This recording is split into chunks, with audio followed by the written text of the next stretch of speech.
Hello and welcome to Asia TV, in conversation with Taha. Today I have a renowned doctor in the studio with me, Dr. Ashraf, who is a senior psychiatrist in the National Health Service. He is also the Vice President of UK Asian Business Council, as well an associate of Paras Healthcare. He comes from a vivid background. His family back in India are into politics and spread across the world. So I welcome Dr. Ashraf into the studio. Thank you very for much, coming. Taha. Thank you. You're looking dapper today, you're looking very dashing. I hope you've dressed up for our interview today. Obviously. It's good to have you here. So, Dr. Ashraf, without further ado, can you tell us something about your early childhood and influences in your life? I was born in northern Indian state of Bihar, Okay. in a small town called Muzaffarpur. I see. I spent most of my life, early childhood, in the villages, Okay. surrounded by mango orchards, sugarcane fields, corn fields. As a child, when you're surrounded by those things, do you want to study? No. No. You don't. Do you want to go to school? No way. No. So I enjoyed my early childhood. Okay. Because we used to play in the village. We only had one football. Right. So In it the wasn't whole a village. That's right. It was a 5-a-side or 6-a-side or 11-a-side. Mm-hmm. It used to be 25-a-side match. Wow. Amazing. That's Okay. right. And I didn't like going to school either at that age. Okay. So in fact, I cut my first deal, Mm-hmm. to be honest, at the age of around 8 and 9 years old. Because Okay. from the village to the school used to be about 5 kilometers. Right. So this guy used to take me on the rickshaw Uh-huh. and or the bicycle. Okay. So there used to be occasions when I would give him half my pocket money. Okay. And I would tell him, come back to us later Right. and tell mom at home Uh-huh. that the school is closing early today. Okay. So because at that age my dad was already in the United Kingdom, Okay. where he worked as a psychiatrist as well. Okay. Now he's retired. Right. So when I was growing up, there were obviously the subconscious kind of people who were your peers and things like that, and who influenced you. I Right, think it yes. might be my grandparents. Okay. So talking about my mum's side of things first, my Right. grandfather on that side was a doctor, Okay. and he was a very kind and considerate man. Okay. And he was very useful. Right. He was useful to himself, Mm-hmm. he was useful to his family and friends, and useful to society in general, Okay. because he didn't used to charge money where he knew those people could not afford his to pay. fee. Okay. Right. Okay, but he had a privileged background Mhm. in the sense that his father, my great-grandfather, was a landlord. Okay. And the thing probably looking back I learned from my great-grandfather was how to invest the money you earn. Right. So he made money from his land, Okay. then he would eventually buy up a tea estate Right. in Darjeeling, Okay. from where he used to supply tea to England. Interesting. Very good. Very And good. then he also bought a steamer ship Okay. in Calcutta Right. to run around on the Hooghly River, Okay. taking passengers from one side to the other. Okay. Yes, and he was also a generous man Okay. in the sense that he settled an entire village. Mm-hmm. Where he gave land away to those people who didn't have land, Okay. who didn't have anywhere to live. Very, very generous of him and very good work. That's indeed. right. Yeah. As far as my grandfather from my dad's father, Mm-hmm. He used to instill the value of importance of education. Okay. He told us, he told my dad and my uncles that, if you have a degree, professional degree, Yeah. if you're carrying all your money around, all your Mhm. wealth around, somebody stole all of it, you'd still earn it all back. Exactly. But if you don't have education, it's unlikely. And he was another shrewd businessman, to be honest, Okay. because he was an accountant and he Interesting. used to work for a landlord. Okay. But Yeah. he would only take half his salary, and he would leave half the salary Mm-hmm. with the landlord, Okay. And when enough money had accumulated, he would ask the landlord if he could buy out his land Interesting. in one particular place. Okay. So he ended up with about hundreds of acres of land Okay. through that. Right. But the main thing from him was that he believed that the pen is mightier than the sword. Very true. Yeah, so those were kind of early influences Okay. in my life. Right. Yeah. Right. So your parents, in a way, your father was saving his pension, and he kind of bought out the landlord in the end, I think, then. Was that the case? Well, I think they became equal, you could say, in the end. Right. Yeah, but the thing is, we as family developed further Right. because of the educational background Yeah. that we had. Yeah. So my uncles became lawyers, Right. and whereas my dad became a doctor. Interesting. So your father didn't take the profession from his father, but became a doctor. That's right. Which is because very interesting. that's right, because it was instilled. Okay. Because grandfather was already a chartered accountant, so he had that Thing in him. in him. Yeah. In those days, it was in Indian language, it was called munshi. Munshi, yes, I remember that Yes. too. Yeah. So, I mean, then you should have gone into another profession because it alternates in a way, if you think about it. Well, when my dad asked me what I would like to do, I actually wanted to be a cricketer. Very interesting. From a football to a cricketer. Yeah, I wanted to be a cricketer because when I went to school here, Yes. I was chosen at the age of 14 or 15 to come and play for Surrey under 14 because I was pretty good at that time. So I played throughout my school life for the school team. Right. So my dad eventually kind of gave me the message that basically you have two choices. Okay. One, you become a doctor. Right. Number two, otherwise I'll send you back to India. I'll buy you some cows and buffaloes, Right. and you can open your dairy farm. Interesting. And become a farmer. That's right. So it was a bit of a difficult choice. Okay. But I thought it'd be easier to become a doctor. Right. That's right. But somehow I thought, sometimes I think, did I make the right decision? Right. So it is not that you always wanted to be a doctor. It is that you had something else in mind, but you were steered into the direction to become a doctor. That's right, because as I said, my father was a doctor, and there was my grandfather. Yeah. So there was kind of family History. Family history is there. Okay. And the 99.9% of my cousins and everybody, they are professionals. Okay. Yeah, they have all moved out of the town, out of the country, and are spread all over the place. All over the place. That's So do you right. have any more doctors in your family, or it is just you? No, well, my brother-in-law is a doctor. Okay. My sister Sabashi is in America. Okay. He practices. My brother-in-law practices out there. Mm-hmm. I've got nephews, Okay. many nephews, Right. and nieces. Okay. So the next generation of doctors are Coming through. coming through. They're already practicing.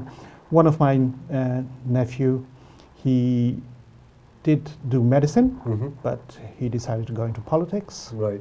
So he's a local member of parliament, what's known as an MLA Right. in Okay. Bihar. Uh-huh. So he's basically the second, Mr. Fraz Fatmi. Okay. He's the second generation of politicians Okay. within the And you family. never thought of going across the pond to the US from here? Because I hear medicine is much, much better and much, much advanced in the US than it's in the UK. No, I think, for me, London is the best place in the world. Okay. Whenever I go out, I travel around the world, but at the end of the day, you just want to come back to London. Right. That's where home is, Right. Okay. to be honest. Yeah. And staying in the UK, it gives you opportunity to do whatever you want to do, Right. Right. to follow through your dreams. You can practice whatever faith you believe in. Yeah. You can express your views Yeah. openly. You can criticize anyone you wish to, and within limits. Yeah. And as I say, especially London is so culturally diverse. It is, yes, true. If you want to go out, have any food from any part of the world, You will get it is, there. you will Yeah, get it yeah, there. yeah. So, you know, I read somewhere it said that if you get bored of London, you get bored of life. So right now what you have said has actually authenticated that saying I read somewhere in a magazine, I remember. It is true. I think, you know, if you ask any Londoner, they would say, you know, I can give you examples, you know, my nephew and nieces, Yeah. my sister, as I stated, is in America. Right. Yeah, they all have come back, left their parents behind to be in London Okay. for the same reasons that I've just explained to you. Interesting, interesting. So, you know, as human beings, we get ourselves into a lot of mess. That's true. What do you think about that? Is that true, or people just say it for the sake of saying it? Well, as human beings, we are quite complex, Right. to be honest. Okay.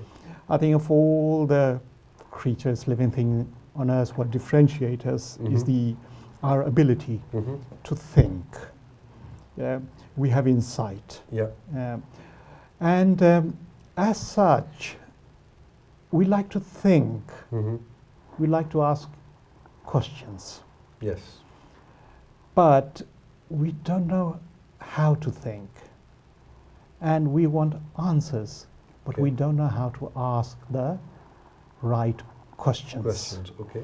Especially growing up as a teenager in late teens, early adulthood, we really don't know what we want to be, Right. what we like to achieve, or how we're going to achieve that. Right. Yeah, we don't know which path to follow. Okay. And in true sense, we don't know what we really want to be. Right. Right. Once we get out of university, get our first job, you know, we kind of feel invincible. Yeah. Because by that time we are totally independent from our family, parents especially, Yeah. and ego takes over in a way. Definitely does. Yeah. You know? I can tell you that. Truly, yes. That's right. Then we have this kind of belief that everything will be fine. It'll be all rosy. Yeah. Yeah, I am going to end up with really nice job. I'm going to earn quite a lot of money. I'm going to have a nice network of friends. Yeah. Yeah, there'll be my lovely family in the background. Yeah, I'll have lots of wonderful friends. Yeah. Everybody will love me. But we are not ready for things to go wrong because we haven't asked The question. questions which I had told you earlier. Yeah. That what we really want to do and which path to follow. Yeah. You know, so apart from having those dreams, we also want to get it right so we don't end up on the wrong side of the law as well. Yeah. But unfortunately, things do go wrong. And as human beings, we always ask ourselves, you know, what's the purpose to my life? What's the meaning to my life? But I think the important question is, what meaning have you given to your life? Very important. Yeah. Have you let life get hold of you and just lead you on a path? Yeah. Or have you actually given it meaning and values? Got it. And it's quite important, you know. And sometimes, you know, we are oversimplistic. So, say when we want to get married, looking for a partner, Yeah. you know, so if you ask anybody, well, why do you want to marry that person? They'll say, oh, he or she is really nice, easygoing, Yeah. they love me, you know, and they're out for an adventure. True. Up true. for an adventure, Yeah. you know. But those qualities are fine. But it's not going to get you, you know, through a marriage. Married life. True, yeah. I think the important questions there are, you know, what, you know, you really have to ask yourself and encourage the other person to ask as well, is that how mad am I? To get married. You know, as a person, well, Right. that's there. Yeah. But as a person, how mad am I? What makes me tick? Right. What makes me anxious? Yeah? Because friends are not going to tell you. Yeah. Because the only reason they're your friends, because you go out with them, have a good time, have a good dinner, they go their separate way, you go home, they don't press your buttons. True, true. It is your family, your wife, your children, people at work who are going to press those buttons. Those buttons. Because, you know, there is, in those circumstances, there is money at play. Yeah. You know, there is authority at play. Yeah. There is intimacy at play. Yeah. Yeah. You know, so then after that, you know, we have children. Yeah. We try our best, you know, to provide the best for them. Right. But even there, what we actually do is kind of hand over parenthood to other people. Yeah. So we send them to music classes, yeah. we send them to learn swimming, play football, all those things. You know, they get medals. Yep. You know, you feel happy. You feel happy. You feel happy. Yeah. You know, the child who's won it is that's fine. You know, it's there. Yeah. But you boast about it to your friends, to your family. That's right. Yeah. But when the children are growing up, basically, apart from those things, you know, we really don't talk to them. Right. We don't prepare them for in the simple world. Ways for the outside world later on. Yeah. We always like to impose our views on them. When they ask us a question, you know, how shall I do this? We tell them, do it this way. This way, yeah. Rather than telling them, let's think about it. Yeah. What do you want? What do you say? Yeah. What's your opinion about it? Right. So we don't solve problems with them. You know, this leads me to the next question, which is that, you know, as a psychiatrist, you must be seeing a lot of suffering happening around. So can you tell me something about that? That's right. And, you know, I have dealt with thousands of cases of depression and anxiety. Yeah. You know, personality disorder, people suffering from psychosis. Yeah. So depression, mainly the main symptoms are low mood, loss of energy, lack of interest. Yeah. Then you have sleep disturbances, not wanting to eat. In anxiety, there is the psychological distress as well as the physical ones.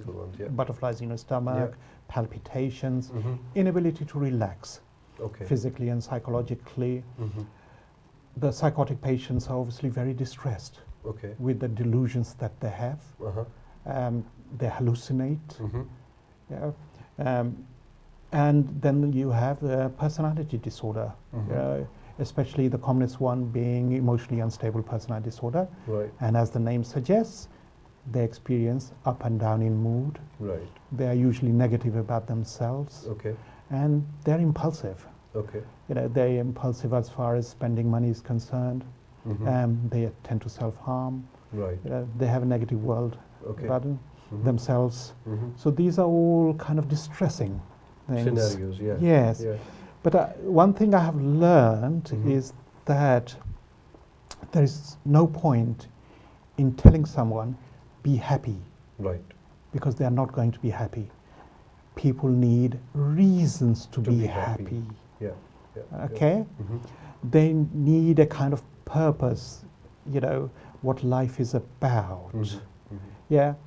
So I usually tend to identify with them, you know, and kind of provide a psychological pillar to which they can attach themselves to and climb up at times of distress. Yeah. But does this personally affect you in any way? It is very difficult, but you know, I go back to the questions I asked earlier, how mad you are yourself. So that's right. So in a way, I know how mad I am myself. So it is easier for me to accept and show empathy. You know, true empathy towards the patients, what they're going through. You know, at this point of time in the UK, loneliness is probably up to 30–40%, and it's going to be the biggest cause of depression and people probably self-harming them or even committing suicide. What do you think is the way in which people can be this loneliness can be taken away from people. Yes, I mean, urbanization. Right. Urbanization leads to isolation. Okay. Yeah. Isolation obviously leads to depression. Depression. It can lead to anxiety, and that's most likely because there is a breakdown in nuclear family structure. Right, okay.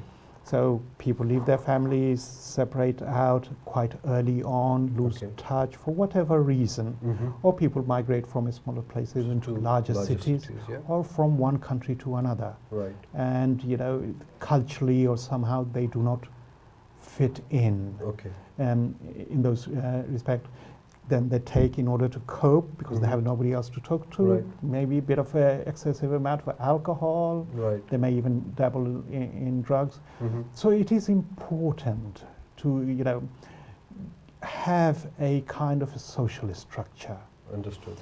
But unfortunately, in today's days, that's all provided by Facebook, WhatsApp, TV is your best friend. Yeah. Your phone is your best friend. Your phone is your best friend. Your laptop, that's it. Okay. And I think, and if you look at professional people,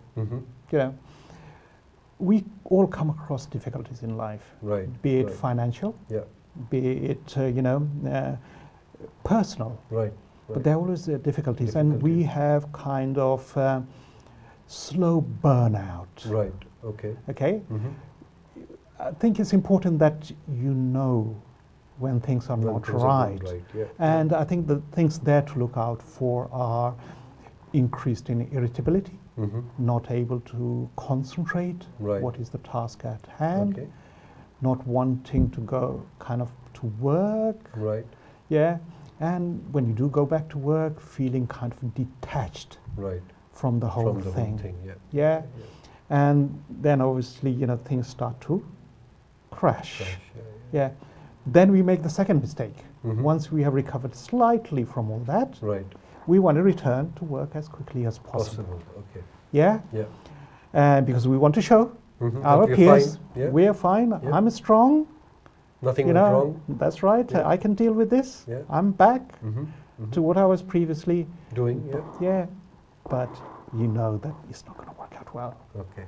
It's not going to work out well. Okay. Yeah. So I think one has to have insight that at the end of the day, we are all human beings. We have our own failings. True. We have our own kind of anxieties. We have our own strengths. Sure. And it's about knowing all those things. So let me lighten you up a little bit now, because we've talked about a bit of depression here. That's right. Let's tell our audience also something more interesting about you and your family. So your family in India is a lot in politics. Tell me something about that. That's right. So I think it's a kind of sense of pride, to be honest. So my cousin was an engineer, Mr. Fatmi. And he was always interested in politics. Right. And he did make his mission to become a politician and make a difference. Okay. So he left his job and decided to come back to India from Saudi Arabia. Okay. And he managed to get a ticket. Okay. And he did become a parliament and eventually becoming a junior minister in human resources. That's very good. Very interesting. And he did a great deal of things for the town as well. Right. Because Darbhanga, where we come from, in the state of Bihar in India, it's a small place. So whilst he was MP minister, he managed to connect that small town with virtually all the major cities through train. That's very interesting. So the trains pass through our small town carrying passengers to Calcutta, Mumbai, Kolkata, Mumbai, Delhi. That's very good. All these places. He brought the passport office, a branch of the passport office, to Darbhanga to make it easier to apply for passports. He built many roads within town, and luckily he managed to get. There is a stretch of highway, national highway, stretching from Assam all the way to Delhi to Delhi. And he managed to get it diverted so it passes or touches our towns as well. Wow, so that travel has become much easier. Okay. So he is in one party, but our bases are truly covered Okay. with all the parties. So Right. at one time, I had 3 members of parliament Mm-hmm. spanning BJP, Okay. the Congress, Yeah. as well as the local party, Okay. RJD. That's very interesting. And now, as I said to you earlier, Mm-hmm.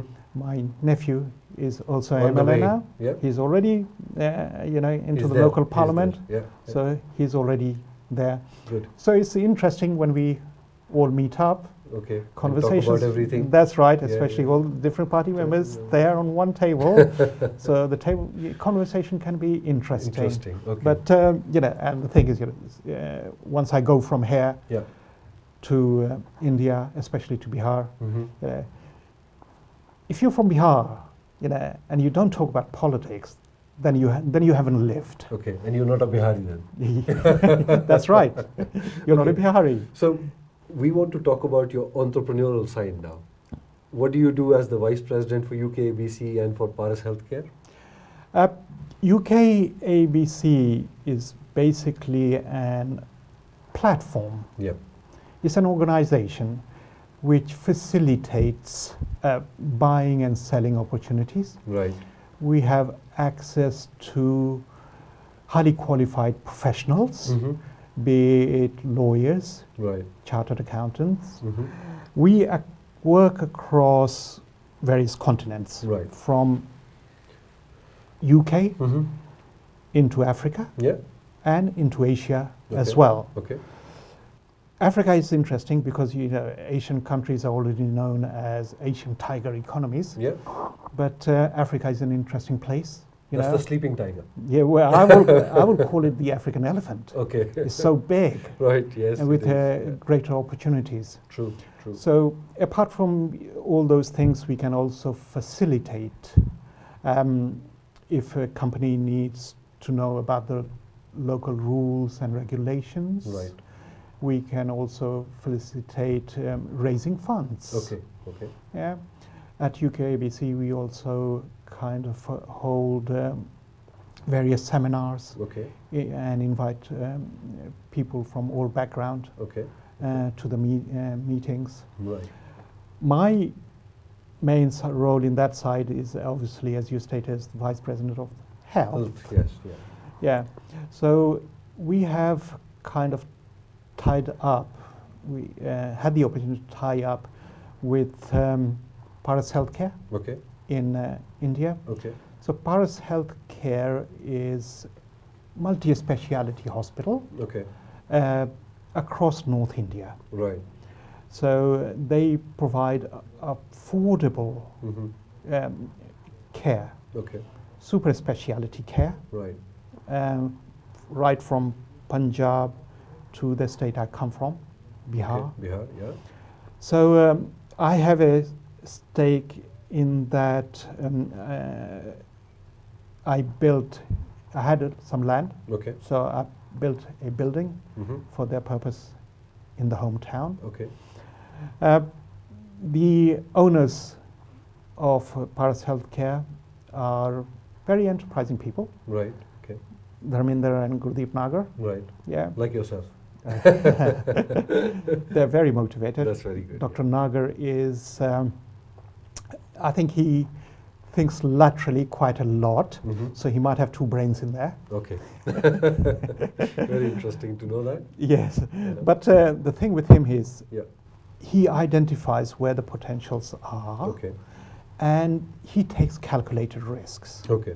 And he has gone to estates and opened up his hospital where nobody else In had India thought. was going. That's right. Mm-hmm. Mm-hmm. So he takes calculated risk in that Okay. sense. That's good. Yeah, and we have also tied up UKABC Mhm. with him with regards to medical tourism. Okay. Now, Yeah. medical tourism is a big industry. It is. Yes. You know, Huge. that's right. Mhm. It's worth about 50 to 70 billion dollars Wow.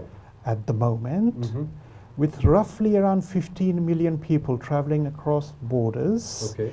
in order to avail medical treatment. Okay.